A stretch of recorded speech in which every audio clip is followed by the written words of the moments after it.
اعوذ باللہ من الشیطان الرجیم بسم اللہ الرحمن الرحیم اللہ الذی خلق السماوات والارض وانزل من السماء ماء،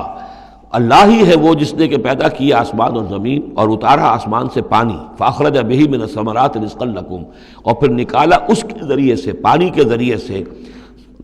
میووں کی شکل میں تمہارے لیے رزق، وسخر لکم الفلک لتجری فی البحر بامرہ، اور مسخر کر دیا تمہارے لیے کشتی کو کہ وہ چلے سمندر میں، دریا میں اس کے حکم سے، وسخر لکم الانہار، اور اس نے مسخر کر دیے ہیں تمہارے لیے دریا اور نہریں اور چشمے، وسخر لکم الشمس والقمر دائبین، اور تمہارے لیے مسخر کر دیے ہیں سورج کو بھی مسخر کر دیا، چاند کو بھی، کہ وہ ایک دستور کے مطابق برابر چل رہے ہیں، مسلسل چل رہے ہیں، وسخر لکم اللیل والنہار، اور مسخر کر دیا تمہارے لیے رات کو اور دن کو۔ اب یہ تمام چیزیں جو ہیں اس لیے گنوائی جا رہی ہیں کہ یہ تمام جو قواعد طبیعہ ہیں یا اجرام فلکیہ ہیں، ان سب کو اس کام میں اللہ نے لگا رکھا ہے کہ جس سے اس دنیا کے اندر جو حیات ہے اس کے تمام لوازم اور اس کی ضروریات پورے ہو رہے ہیں، اور اس حیات کے اندر چوٹی کی حیات انسان کی ہے۔ تو گویا کہ یہ ساری بساط ہم نے تمہارے لیے بچھائی ہے، جیسے سورہ بقرہ کے 30 رکوع میں بھی آیا تھا، خلق لکم ما فی الارض جمیعا، تمہارے لیے بنایا ہم نے زمین میں جو کچھ بھی ہے۔ اور زمین کی بساط بچھانے کے لیے ظاہر بات ہے اللہ تعالیٰ نے اس سے پہلے جو بھی بہت بڑا دھماکہ ہوا تھا،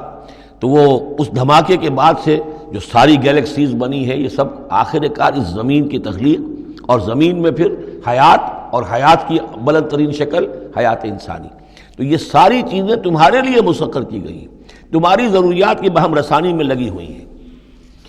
وَآتَاكُم مِّن كُلِّ مَا سَأَلْتُمُوهُ، اور اس نے تمہیں دی ہیں وہ تمام چیزیں جو تم اس سے مانگتے ہو یا تم نے مانگی ہے۔ اب اس میں بھی ایک ہے شعوری طور پر مانگنا، مجھے پیاس لگی ہے، میں نے پانی مانگا، لیکن نہ معلوم کتنی چیزیں ہیں کہ جن کا ہمیں شعور بھی نہیں ہے۔ ہمیں تو اب پتہ چلتا ہے اس چیز کے اندر فلاں وائٹامن بھی ہے اور یہ بہت ضروری تھا ہمارے لیے، ہمیں کیا پتہ؟ وہ ساری چیزیں اللہ نے پیدا کر رکھی تھی اور ساری چیزیں ہمارے کام آ رہی تھیں، اللہ تعالیٰ نے وہ سارا بھی جو ضروریات ہیں ہماری اس کو فراہم کیا ہوا تھا۔ یہ تو ہم جو ہے بڑی اپنی جو تیر مار رہے ہیں وہ یہ ہے کہ ہم پر کھلتا جا رہا ہے کہ اللہ نے ہماری کیا کیا ضرورتیں کس کس طور سے پوری کی ہیں، اور کتنی لانگ چینز ہیں، وہ کاز اینڈ ایفیکٹ کی کتنے لمبی چینز ہیں کہ جس کے ذریعے سے اللہ تعالیٰ ہماری یہ ساری ضروریات پوری کر رہا ہے جن کا ہمیں شعور بھی نہیں۔ تو تم نے چاہے مانگا ہے شعوری طور پر، اور چاہے مانگا ہے اپنے وجود میں، اپنے وجود کی حیثیت سے سائل بن کر تم نے ان چیزوں کا اللہ تعالیٰ سے گویا کہ سوال کیا ہے۔ وَإِن تَعُدُّوا نِعْمَتَ اللَّهِ لَا تُحْصُوهَا،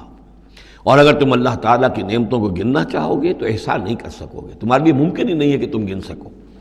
ان الانسان لظلوم کفار، یقیناً انسان جو ہے بڑا ہی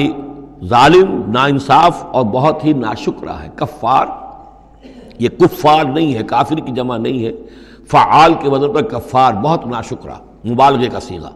صدق اللہ العظیم۔